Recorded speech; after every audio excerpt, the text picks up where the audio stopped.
오늘 우리 성령님이 강림하신 절기라 우리 성탄절 때는 우리가 크리스마스 송을 부르잖아요.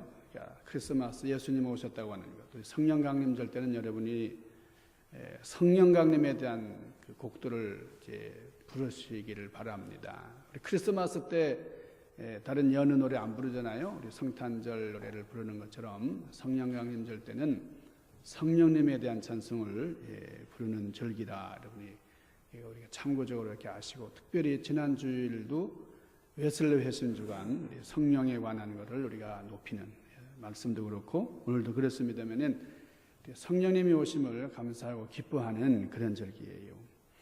성령 강림이라, 이 강림이라는 말이 한자 말인데 오셨다는 거죠. 오셨습니다. 성령님이 오셨다고 거예요. 그래서 성령님의 오심을 높이 찬양하는 그런 절기입니다. 그래서 이 절기가 계속해서 우리 추수감사절 11월까지 성령강림절이에요. 성령강림이 너무 중요하기 때문에 우리 교회 안에서는 교회력이라고 하는 이 교회 캘린더에서 성령강림절을 중요하게 지키는 겁니다. 그래서 성령에 관한 찬송이 우리 찬송에 많으니까 가급적이면 여러분이 성령님에 관한 것을 이 절기 때 많이 부르시기를 바랍니다.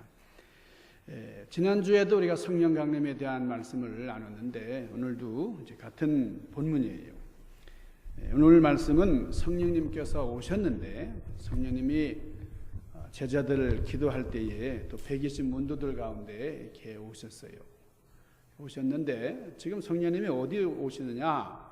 우리 안에 오신다는 거예요. 우리 몸 속으로 오신다는 거예요. 그래서 고린도전서 3장 16절에 보면 너희 몸이 하나님의 성전인 것과 하나님의 성령이 너희 안에 계신 것을 알지 못하느냐, 그렇게 말씀을 하셨어요. 그러니까 성령님이 오셨다. 근데 오셨는데 이제는 아예 그냥 우리 몸 안으로 오신다는 거예요. 우리 몸 속으로 오셨다 하는 겁니다. 자, 여러분이 한번 생각을 해보세요. 우리 몸, 여러분이 성전인가? 여러분 몸이 성전입니까? 우리 하나님이 거하시면 거하시는 곳이 성전이에요. 근데 하나님이 거하시지 않으면 일반 집이죠. 그러니까 일반 집이라고 할지라도 하나님께서 거하시면 그것이 하나님의 집이 되는 거예요. 그러니까 내 몸이 성전되었다는 말은 하나님이 내 안에 계시다 하는 거예요. 구약 시대에는 예루살렘에 있는 성전만이 성전으로 인정을 했습니다. 그러니까 성전은 다른 데 없어요. 뭐 회당도 있고 또 뭐 교회 건물도 많이 있지만은 성전은 예루살렘에만 있다, 이렇게 구약에서는 생각을 했습니다. 신약 시대도 마찬가지예요. 그래서 예수님께서 예루살렘 성전으로 올라가셨죠. 회당에도 가셔서 강론하시고 회당에서도 말씀을 전하신 적이 있지만은 특별히 예루살렘 성전으로 가셨는데, 그런데 사도 바울이 이렇게 말씀을 했어요. 고린도전서 3장 16절에 보니까 예루살렘에 있는 성전만이 성전이 아니고 바로 너희 자신이 성전이다. 굉장히 파격적인 말이에요. 그러니까 자세히 읽어보면은 아무나 누구나 거룩한 성전이 될 수 있는 것은 아니다 하는 것을 알 수가 있습니다. 우리 몸이 거룩한 성전이 되려면 어떻게 되느냐? 조건이 있어요. 우리 몸이 성전이 되려면 첫 번째, 내 몸에 성령님이 거하실 때, 거하셔야 거룩한 성전이 된다는 겁니다. 너희가 하나님의 성전인 것과, 고린도전서에 보면 그렇게 말씀을 하셨어요. 성령이 너희 안에 계시는 것을 알지 못하느냐? 여러분 이 질문에 한번 대답을 해보시기 바랍니다. 여러분이 성령 안에 거하십니까? 여러분 몸에 성령님이 계시는 것을 여러분이 알고 계십니까? 거룩한 성령이 우리 안에 거하실 때만 우리는 거룩한 성전이 될 수 있다 하는 거예요. 이것을 성령님의 내주다 그럽니다. 성령님이 내 안에 계시면서 나를 지배하시고 나를 인도하신다 하는 거예요. 그러니까 성령님의 지도를 따라서 살아갈 때에 우리는 거룩한 성전이 될 수 있다는 거예요. 자, 두 번째는 하나님께서 내 몸을 값을 치르고 사셨다 하는 것을 인정할 때에 우리가 하나님의 거룩한 성전이 됩니다. 사도 바울은 고린도전서 6장 19절에서 20절까지 이렇게 말씀을 하셔요. 너희의 몸은 너희가 하나님께로부터 받은 바 너희 가운데 계신 성령의 전인 줄 알지 못하느냐. 너희는 너희 자신의 것이 아니라 값으로 산 것이 되었으니 그런즉 너희 몸으로 하나님께 영광을 돌리라. 19절 말씀이 뭐라 그랬습니까? 너희 몸이 너희 것이 아니라는 거예요. 그럼 우리는 누구의 것입니까? 하나님의 것이다. 그 말이죠. 왜 그러느냐? 우리 20절 말씀처럼 하나님께서 우리를 값주고 사셨기 때문에. 여러분, 내가 백화점 가서 물건을 샀어요. 돈을 주고요. 값을 치르고요. 그러면 그 값을 치른 다음에는 그 백화점 게 아니고 내 거가 되는 거예요. 값을 치르면. 하나님께서 값을 치르고 사셨기 때문에 우리의 몸은 하나님의 것이다. 엄청난 값을 주고 사셨기 때문에 우리는 그렇게 고백을 해야 되는 거예요. 내 몸은 내 것이 아니다. 자, 누구의 것입니까? 하나님의 것이다. 이렇게 고백하고 인정을 해야 우리는 거룩한 성전이 되는 겁니다. 세 번째, 그러니까 우리가 이 성전이라는 것을 알면서 그냥 지저분하게, 그냥 더럽게 그렇게 방치해서는 안 된다는 거예요. 예수님께서 성전을 보시면서 그냥 계시지 않고 얼마나 진노하셨는지 모르게 성전에 올라가서 막 장사하는 사람들의 상을 뒤엎으시고 채찍을 막 휘두르셨잖아요. 자, 우리가 성전이라고 하면 우리를 깨끗하게 관리를 해야 됩니다. 고린도전서 3장 17절 말씀. 누구든지 하나님의 성전을 더럽히면 하나님이 그 사람을 멸하시리라 그랬어요. 그러니까 우리가 하나님의 성전이라고 한다면 우리 자신을 아주 청결하게 깨끗하게 거룩하게 지켜야 돼요. 하나님의 성전이 거룩하니 너희도 그러하니라 그랬어요. 그러니까 우리가 성전이다 여러분 그런 생각이 들면 우리 몸을 더럽혀서는 안 된다는 거예요. 만약 지금 여러분 우리가 이 교회를 이 성전을 더럽히는 일이 생긴다면 여러분 어떻게 하겠어요? 어떤 분이 그래요. 우리 교회에서 몇 년 전에 그런 일이 있었어요. 아주 지저분한 옷을 막 냄새 나는 분이 여기 들어오셨어요. 저 뒤에 앉았습니다. 마약을 하셨는지. 그러니까 어떤 분이 그분이 왜 교회 왔는데 따뜻하게 영접해야지 우리가 이제 좀 가시라고 했잖아요. 그렇게 더러운 분이 왔는데 환영하고 하는 거예요. 그게 여러분 사랑이 아니에요. 그분이 예배하러 왔습니까? 와가지고 막 나갈 때 소리 지르더라고요. 이 교회가 왜 돈 안 주냐고. 그런데 여러분 그런 분이 왔다고 해서 무조건 뭐 따뜻하게 맞아들이나 그런 게 아니라 여러분 그거는 성전을 더럽히는 거예요. 예배하러 온 분도 아니고 그냥 더럽게 해가지고 막 지저분한데 교회니까 무조건 받아들여야 되는데 왜 나가라고 했냐고 예배부장 뭐 하는 거냐고 어떤 분이 막 소리 지르면서 한 적이 있는데요. 여러분 우리가 잘 알아야 됩니다. 성전은 거룩해야 돼요. 제가 가끔 뭐 유행가 부른다고 여러분 유행가 목사인지 아는데 저는 하나님의 말씀을 재미나게 여러분이 이해하도록 쉽게 하도록 하는 데 목적을 두지 절대로 저는 유행가 여러분에게 불러서 여러분 제 노래 실력 자랑할 마음 없어요. 우리가 거룩하게 보존해야 성전이 되는 겁니다. 우리 몸이 성전이라면 여러분 그 담배, 술 이런 그래서 성경에서는 그런 걸 단호하게 배격을 하는 거예요. 우리 몸이 거룩한 성전이다. 누가 내 속에 들어와서 술을 마시고 소변 싸고 음란한 짓을 하는데 그냥 버려두면 안 돼. 이 성전 안에서 그런 지저분한 짓 하면 되겠어요? 누가 뭐래도 단호하게 내쫓아야 됩니다. 고린도전서 3장 17절은 그렇게 말씀하신 거예요. 누구든지 하나님의 성전을 더럽히면 그 사람을 멸하시리라. 여러분 이거 굉장한 말씀이에요. 하나님의 성전을 업신여긴다든지 함부로 하면은 하나님께서 멸하신다 그랬어요. 하나님의 성전은 거룩하니 너희도 그러하니라. 여러분 우리 몸을 더럽히는 것은 큰 죄이기 때문에 하나님의 성전인 내 몸을 잘 가꾸어야 돼요. 임종을 앞둔 환자들에게 질문을 합니다. 근데 그 마지막 죽음을 앞두고 죽어서 이 세상을 떠나는 그 환자들이 마지막으로 남기는 말, 제일 많이 남기는 말이 뭐냐? 내가 가장 후회되는 것, 이 세상을 살면서 후회되는 것, 그 1위가 뭐냐? 내 몸을 너무나 소홀히 했습니다. 내 몸을 잘 가꾸지 못하는 것, 이걸 후회한다는 거예요. 이게 죽음을 앞둔 환자들의 한결같은 마음이에요. 평소에 내 몸을 내가 좀 잘 관리했으면 내가 아프지 않았을 텐데. 여러분, 담배가 얼마나 나쁜지, 술이라는 게 얼마나 우리 몸에 큰 해악을 주는지를 알면 그렇게 못할 텐데, 아니 알면서도 그렇게 했다는 거예요.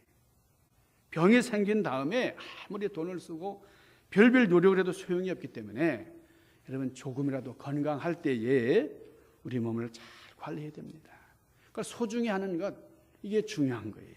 그래서 가장 후회되는 일 중에 하나가 담배 안 끊는 거, 술 안 끊는 거, 운동 안 하고 게으르게 사는 거, 이걸 대답하는 거예요. 여기에 대한 자괴심, 후회하는 마음이 많이 들기 때문에. 한때 코미디언으로 이름을 날리던 여러분 이주일이라는 분이 있죠. 이분 이름을 보면 참 신앙적이에요. 이름이 주일입니다. 주일, 주님의 날. 근데 이분 그렇게 신앙이 좋은 것 같지 않아요. 예? 못생겨서 죄송합니다 하면서 하던 분 있잖아요. 근데 이분이 광고에 나와서 이렇게 말했어요. 담배 맛있습니까? 그거 독약입니다. 저도 하루에 2갑씩 피웠걸랑요? 그러면서 말이죠. 근데 정말 후회됩니다. 제가 1년 전에만 끊었어도 괜찮았을 텐데. 여러분, 흡연은 가정을 파괴합니다. 국민 여러분, 담배 끊으세요. 막 그랬어요. 예. 한국은 담배 많이 피는 나라로 아주 유명해요. 그래서 보건복지부 장관이 직접 부탁을 했다는 거예요. 담배 때문에 폐암에 걸려 죽어가는 이주일 씨가 담배 피지 말라고 하면은 효과가 클 것 같아서. 그래서 이주일 씨를 이제 광고 대사로 채용을 했다는 거예요.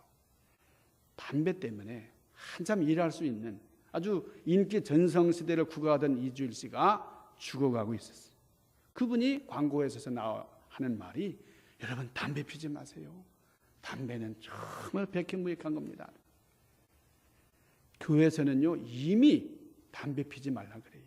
어떤 분이 그래요. 아니 뭐 성경에 어디 담배 피지 말라는 말이 있냐, 어디 술 마시지 말라는 말이 있냐, 막 그리. 어떤 분은 그런 얘기까지 합니다. 예수님이 뭐 포도주를 가지고 만찬도 하셨는데 뭐 한 잔 걸치면 뭐 어떠냐, 뭐 그런 분도 있고 말이죠. 여러분, 예수님이 술을 최후의 만찬자리 한 잔 나누시는 것은 그 당시의 문화고, 그거는 그 주 식사였어요. 그걸 가지고 술을 먹는데 핑계를 삼으면 안 돼요. 여러분, 담배가 얼마나 나쁜가 제가 잠깐 설명을 드리려고 합니다. 그 담배에 대해서 이 얼마나 나쁜지를 과학적으로 연구한 결과를 보니까요, 이건 너무너무 충격적입니다. 담배 연기 속에는 4,000종이나 되는 우리 몸에 나쁜 그 성분이 40개, 400개가 아니라 4,000개나 되는 나쁜 성분이 들어있다는 거예요. 여기서 20여 종, 그러니까 4,000개 중에서 20개는 완전한 발암물질이에요. 그거는 완전히 암을 유발하는 거. 담배 성분 속에 보니까 여러분 페인트를 발랐다가 페인트를 제거하려면 아세톤을 가지고 제거합니다. 아세톤이 들어있어요. 여러분 그 여자분들 이제 매니큐어 칠하고 매니큐어 제거하는 게 아세톤이잖아요. 아세톤이 있어요. 방부제로 쓰이는 나프탈아민이라는 게 있습니다. 좀약으로 쓰이는 나프탈린이 있어요. 살충제로 쓰이는, 제초제로 쓰이는 DDT가 있어요. 여러분 니코틴이라는 건 너무나 잘 알죠. 얼마나 나쁜 것인지. 니코틴이 많이 들어있고요. 자동차 배터리 속에 들어가는 카드미늄이라는 게 또 담배 속에 있어요. 그리고 PVC 원료도 있고요. 청산가리, 그런 독극물도 있고, 우리가 부탄가스를 쓰잖아요. 부탄, 타르, 우리 몸에 해로운 것들이 엄청나게 들어있는 것이 담배입니다. 이런 거를 알고서도 담배를 피우겠다 그러면 할 말 없어요. 얼마나 참 나쁜 건지를 알면서도 핀다는데 어떡하겠어요. 미국 질병예방통제센터가 있는데 거기에 담배 피해에 대한 연구 결과를 발표를 했어요. 거기 뭐라고 발표를 했냐면 담배를 피는 사람은 안 피는 사람에 비해서 이건 정확한 수치예요. 13년 6개월 일찍 죽는다는 거예요. 근데 나는 담배 피워도 오래 살았어요. 그분이 담배 안 폈으면 더 오래 살 뿐이죠. 그러니까 여러분이 담배는 내가 피는 것만으로 끝나는 게 아니고 그 담배 그 연기가 옆 사람에게 주는 피해도 상당합니다. 이 어린 아이들에게는 정말 못할 짓이죠. 죽어도 곱게 죽습니까? 폐암을 비롯해서 정말 비참하게 죽어가는 거예요. 이렇게 담배가 몸에 해롭기 때문에 이제 나라에서도 그만한 거예요. 그런데 교회는 이미 담배 피지 마시오. 몇 년 전에 우리 한국 신문에 보니까요, 우리 조스문 중에 또 유명한 분이 있는데 이 조정현이라고 그러면 아세요? 코미디언 중에 이주일 씨보다는 조금 인기가 떨어지지만은 조정현이라고 아주 재미있는 분이 있었어요. 근데 이분이 나와가지고 아주 재미있는 말을 많이 하던 분인데 몸도 가누지 못하고 이렇게 뱅뱅 꼬면서 말이죠. 뭐라고 얘기하는 거니? 여러분 술 마시지 마세요. 술이 정말 해롭습니다. 금주 운동을 하더라고요. 남을 웃기는 얘기만 하던 분이 말을 제대로 못하고 저렇게 몸을 베베꼬면서 왜 저렇게 됐느냐? 이분이 술을 아침에도 술, 점심에도 술, 저녁에도 술, 기분 좋아도 술 그랬다는 거예요. 그러면 술 마시지 마세요. 나처럼 되지 않기 위해서 여러분 술 마시면 안 됩니다. 나처럼 되지 마세요. 금주 운동을 홍보하는 거예요. 이주일 씨는 담배 때문에 망했다. 조정현 씨는 술 때문에 망했다. 여러분, 우리 술, 담배 외에도 우리 몸을 망치는 일들이 참 많잖아요. 우리 몸에 치명적인 것들, 해를 끼치는 것들 그거 하면 안 됩니다. 성경에 보면은 술에 대한 말씀을 찾아보면 술에 취하지 말라는 말씀은 있지만은 술 마시지 말라는 건 아니잖아요. 이렇게 항변을 하는 분이 있습니다. 그럼에도 불구하고 여러분 술과 담배는 우리 몸에 안 좋다. 그래서 교회에서는 술과 담배를 금하는 거예요. 난 술과 담배를 해야 되기 때문에 여기에 대한 제약이 없는 난 성당으로 갑니다. 여러분 성당에서는 이렇게 막 마시라는 거 아니에요. 물론 이제 신부님들이 제 친구 중에도 이제 신부님이 있는데 그분이 아주 꼴초입니다. 담배. 그걸 못 끊더라고요. 그것도 그분이. 그리고 이제 그분이 군대에서 이제 그 군종으로 말이에요. 군대 목사로 이렇게 사역할 때도 군대에서 그냥 포도주 같은 게 막 나오잖아요. 그러면 그걸 가지고 막 취해가지고. 그러니까 가정이 없으니까 혼자 있으니까 누가 제약도 안 하고 제재도 안 해요. 여러분 술, 담배 피해서 어디 다른 데 간다고 해서 여러분에게 유익한 거 하나도 없어요. 성경에 직접 언급은 없지만은 술, 담배를 금하는 것이 하나님의 뜻이다. 여러분 이거는 우리 몸을 건강하도록 바라시고 원하시는 하나님의 뜻이 거기 있기 때문에 여러분 술, 담배 하지 마세요. 우리 한국교회는 일찍이 그래서 아주 그냥 교리적으로 그렇게 만들어가지고 외우도록 했어요. 그래서 적어도 교회 나오는 사람들은 술 끊어야 되고 담배 안 피워야 된다. 교회 가면 담배 냄새는 안 나서 좋더라. 뭐 이랬다는 거예요. 여러분 성경에 보면은 하나님께서는 우리 몸을 위하시는 분이에요. 여러분 모세오경에 보면 율법서에 보면은 여러분 민수기, 신명기 이런 데 보세요. 하나님께서 이거는 먹어라, 저건 먹지 말아라. 얼마나 세세하게 설명하시는지 몰라요. 그래서 고린도전서 6장 13절에 보면 몸은 음란을 위하지 않고 오직 주를 위하여 주는 몸을 위하시느니라. 그래서 주님께서 우리 몸을 위해서 고쳐주시고 치유해주시고 역사하신다 이게. 우리 몸은 음란한 행위와 같은 죄를 지으라고 있는 것이 아니고 주님을 위해서 존재한다는 겁니다. 이렇게 우리 몸이 주님을 위해서 있기 때문에 주님을 위해서 영광 돌리는 그런 하나님의 성전된 사람들을 주님께서 보호해 주시고 지켜주신다는 거예요. 이사야서 53장에 보면 우리 예수님께서 우리를 위하여 고난을 받으신 그 사실을 이미 예언해 놓고 있는 그런 말씀이 거기 5절에 보면 이런 말씀이 있어요. 그가 찔림은 우리의 허물을 인하며 그의 상함은 우리의 죄악을 인함이라. 그가 징계를 받음으로 우리가 평화를 누리고 그가 채찍에 맞음으로 우리가 나음을 입었도다. 여러분 예수님께서 채찍을 맞음으로 우리가 나음을 입었다는 거예요. 우리 몸이, 우리 육신이. 그래서 우리 주님께서는 영적인 문제, 육적인 문제를 모두 해결하시기 위해서 채찍을 맞으셨다는 겁니다. 이렇게 우리 대신 예수님께서 몸에 채찍을 맞으시면서 고통을 당하셨습니다. 그렇게 하시면서까지 우리가 건강하기를 원하신다는 거예요. 여러분, 잘못된 습관은 빨리 끊어야 됩니다. 끊지 못하고 있으면 우리가 겉으로는 멀쩡해 보이지만은, 겉으로는 아주 건강한 성도님처럼 포장되어 있는지 모르지만은 그곳에 성령님이 거하실 수가 없어요. 음란한 생각을 하고 지저분한 생각을 하고, 그런데 성령님이 거하실 수가 없습니다. 하나님께서는 거룩한 곳에 계시니라 그렇게 말씀하세요. 내가 거룩하니 너희도 거룩하라 그렇게 말씀을 하세요. 오늘 17절 보니까, 고린도전서 3장 17절에 보니까, 누구든지 하나님의 성전을 더럽히면 하나님이 어떻게 하신다고요? 그 사람을 멸하시리라 그랬어요. 여러분, 잘못된 습관을 끊지 못해서 넘어지는 일들이 참으로 많아요. 오늘 예배에 참석하신 여러분들, 그래서 성도라 그래요. 성도, 거룩한 무리라. 성전이니까요, 거룩한 집이니까 거룩한 성도가 되는 거예요. 우리 몸을 위하시는 주님의 은총 가운데 승리하시는, 성령님을 모시고 성령님의 내주하심 따라서 승리하시는 여러분들 되시기를 주님의 이름으로 간절히 축원합니다. 기도하십시다. 신령하신 아버지, 거룩하신 성령님을 이 땅에 오게 하셨고 성령님을 찬양하는 은혜의 절기입니다. 지난 주일 웨슬레 회심 주간, 거룩한 주간을 보내고 위한 은혜의 절기를 지나면서 저희들 성령 충만하고 성령님의 역사심 따라서, 성령님의 운행하심 따라서, 성령님의 인도하심 따라 살아가는 저희들 되게 하시고 우리 교회가 되게 하여 주시옵소서. 예수님 귀하신 이름으로 간절히 구하옵나이다.